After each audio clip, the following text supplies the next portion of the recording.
बिस्मिल्लाहिर्रहमानिर्रहीम, अस्सलाम वालेकुम। वेलकम टू छोटा चिड़ियाघर। अगर अभी तक आपने हमारे चैनल को सब्सक्राइब नहीं किया तो सबसे पहले सब्सक्राइब कर लें ताकि पैरट्स के हेल्थ एंड केयर के हवाले जितनी भी इंफॉर्मेटिव वीडियोज़ हैं वो आपको टाइम टू टाइम मिलती रहें। तो वक्त ज़ाया किए बगैर चलते हैं हम अपने आज के टॉपिक की तरफ। लेकिन टॉपिक स्टार्ट करने से पहले मैं आपको एक बात बताता जाऊँ, ये बर्ड्स जो है मेरी एक हॉबी है और मैं इसको प्रोफेशनली डील इतना नहीं करता जितना मैं शौक़ से इनकी केयर वगैरह करता हूँ या इनको मैंने रखा हुआ है। और साथ साथ मैं इससे कुछ ना कुछ बिज़नेस भी अपना जनरेट करता हूँ और एक अच्छा अल्हम्दुलिल्लाह रेवेन्यू जनरेट मैं इससे कर लेता हूँ। तो आज जो है हम टॉपिक जो डिस्कस करने जा रहे हैं वो डव के हवाले से करने जा रहे हैं, क्योंकि हमारे पास पैरट्स का सीज़न अब होने वाला है ऑफ। मार्च अप्रैल में जो है ऑलमोस्ट ऑफ हो जाएगा, क्योंकि हमारे पास एक ही ब्रीड आएगी। अभी सर्दी बहुत ज़्यादा थी, जनवरी का ऑलमोस्ट पूरा मंथ ही हमारे पास बहुत ज़बरदस्त किस्म की सर्दी रही है, जिसकी वजह से हमारे पास कुछ पेयर्स का क्लच आया है और कुछ का नहीं आया। तो अब कुछ पेयर्स हमारे सेकंड क्लच पर हैं और कुछ पहले क्लच पर हैं। तो अब सीन ऐसा है कि आगे क्योंकि गर्मी आ रही है, पहले हमने रखे हुए थे सिर्फ पैरट्स के अलावा हमारे पास और कोई थे नहीं बर्ड्स।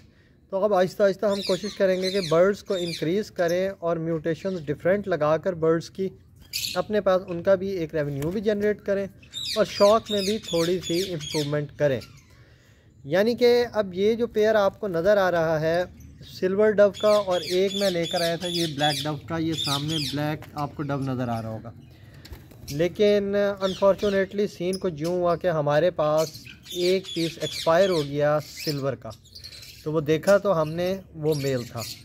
तो इसमें ये मैं आपको बता दूंगा कि ये दो म्यूटेशन है। वैसे तो इसकी बहुत ज़्यादा म्यूटेशंस हैं, लेकिन जो हम डिस्कस करने जा रहे हैं ये सिर्फ इन दो म्यूटेशंस पर डिस्कस करेंगे और इनके प्राइसेस पर डिस्कस करेंगे। इनकी फीड भी कुछ ना कुछ मैं आपको बताऊंगा, लेकिन उससे पहले मैं आपको एक बात बता दूं कि मैं कोई एक्सपर्ट नहीं हूं। पहली बात ये ज़हन में रखनी है कि एक एक्सपर्ट लेवल की बात मैं नहीं करूंगा, सिर्फ एक जनरल नॉलेज थोड़ा बहुत जो मुझे पता है वो मैं आपको बता दूंगा कि इसकी ब्रीड किस टाइम पे आनी है, इसके क्लच कितने होते हैं, उसके बाद ये कितनी लेइंग करता है, इसकी म्यूटेशन का प्राइस क्या है, इसकी मार्केट वैल्यू क्या है, मार्केट में बआसानी सेल होता है या नहीं होता, ब्रीड के लिए हमें क्या है इसके लिए इक्विपमेंट्स वगैरह की ज़रूरत पड़ेगी। इस हवाले थोड़ा बहुत मैं आपको इसका टच दे दूंगा।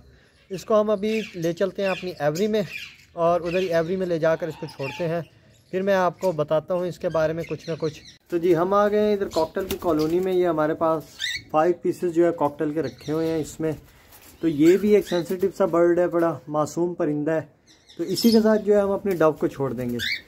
तो इसका ये फ़ायदा होगा कि एक तो कॉलोनी के अंदर ये इजी भी रह जाएगी, उसके अलावा हम नेस्टिंग इसकी टोकरियाँ वगैरह लगाएंगे, क्योंकि ये इन बॉक्सेस वगैरह के अंदर, ये जो बॉक्स आपको सामने नज़र आ रहा है इसमें ये नेस्टिंग नहीं करती।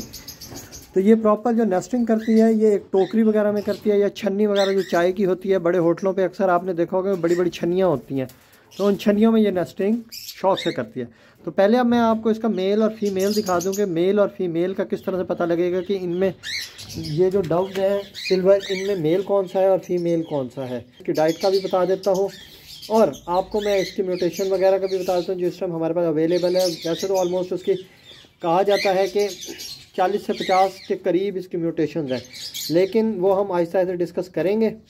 इसका ब्रीडिंग सीज़न भी मैं आपको बता देता हूँ, इसकी लेइंग कैपेसिटी भी बता देता हूँ, और जो है आपको ये भी बता देता हूँ कि ये आपके पास कितना इसका लाइफ स्पैन है, ज़िंदगी कितनी है ये जी सकता है परिंदा। इस हवाले से सारा कुछ मैं इंशाल्लाह आपको बताता हूँ। तो पहले जी इसको एक डव को पकड़ते हैं और फिर आपको मेल फीमेल का डिफरेंस बताते हैं।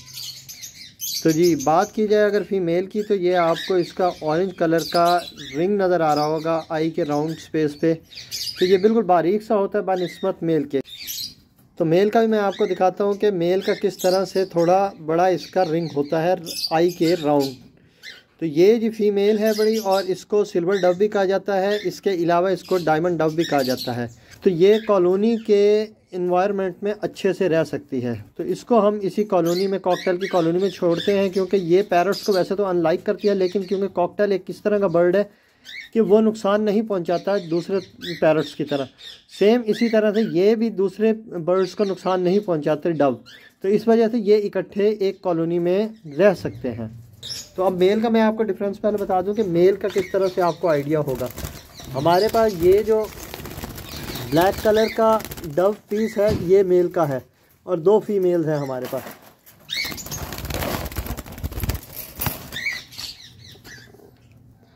अगर बात की जाए मेल की तो ये आप इसका आई रिंग देखेंगे कि कितना बड़ा है बनिस्बत फ़ीमेल के। फ़ीमेल का जो आई रिंग था वो इससे थोड़ा बारीक था और इसका थोड़ा मोटा रिंग है। तो ये मेल की निशानी है। ये अब हमारे पास ब्लैक कलर में डव है। ये देख लें जी, ये कलर इसका देखें, वो सिल्वर है और ये ब्लैक है। ये सिल्वर भी मैं आपको दिखा देता हूँ, इसको डायमंड डव भी कहा जाता है। तो ये जिस तरह मैंने आपको बताया कि ये हमारे पास क्रॉस कर जाएगा इंशाल्लाह, और एक मेल 2 फीमेल्स के साथ भी लग जाता है तो ये ब्रीड कर जाता है। अब अगर हम ब्रीड इसकी की बात करें कि हमारे पास इसकी ब्रीड कितनी आएगी, तो ये ऑलमोस्ट सीज़न में 15 क्लच तक करती है और एक क्लच में 2 अंडे देती है। तो ये खुली जगह पे बहुत ज़्यादा खुश रहने वाला परिंदा है। और अगर हम इसकी डाइट की बात करें तो ये जो पैरट्स का दाना है, ये इस दाने को बिल्कुल पसंद नहीं करता, बल्कि ये बाजरे को ज़्यादा पसंद करता है। सॉफ्ट फीड में आप कह सकते हैं कि ये पुदीना बड़े शौक से खाता है, धनिया बहुत शौक से खाता है, पालक वगैरह हो गई, मेथी हो गई, ये चीज़ें ये बहुत शौक से खाता है। अब अगर हम इसकी लाइफ की बात करें कि ये कितने साल तक जी सकता है, तो हम ये कह सकते हैं कि इसकी ऑलमोस्ट जो सांस है, वैसे तो कोई पता नहीं लगता कि किस टाइम पे कब कहाँ ख़त्म हो जाए, लेकिन ऑलमोस्ट ये अगर इसकी लाइफ की बात की जाए, जो आप इसको केज में रखते हैं तो 15 से 20 साल तक ये जी सकता है। क्योंकि उसकी वजह ये है कि इसकी प्रॉपर एक केयर की जाती है, इसको एक प्रॉपर एनवायरनमेंट दिया जाता है, सर्दी गर्मी से बचाया जाता है, इसकी डाइट का ख्याल रखा जाता है। बात करें इसकी जंगलों की तो ये 4 से 5 साल जंगलों में ज़िंदा रहता है और ये भी दरख्तों की चोटियों पर जाकर अपनी नेस्टिंग वगैरह करता है। डाइट में ये कीड़े मकोड़े भी बहुत शौक से खाता है, क्योंकि जब ये जंगलों में होता है तो ऑलमोस्ट इसकी जो नेचुरल फीड होती है वो ग्रास रूट्स वगैरह हो गई या ग्रास सीड्स हो गए, या फिर ये कीड़े मकोड़े बहुत शौक से खाता है। अगर इसके ब्रीडिंग सीज़न की बात करें तो इसका ब्रीडिंग सीज़न ऑलमोस्ट स्टार्ट हो जाता है हमारे पास अप्रैल से लेकर, और फिर ये ऑलमोस्ट जाता है हमारे पास अगस्त सितंबर अक्टूबर तक ये हमारे पास इसका सीज़न चलता रहता है। तो जी ये था जी आज का हमारा टॉपिक। उम्मीद करता हूँ आपको टॉपिक पसंद आया होगा। फिर मिलेंगे एक नेक्स्ट वीडियो के साथ इंशाल्लाह। Thank you very much. अल्लाह हाफिज़।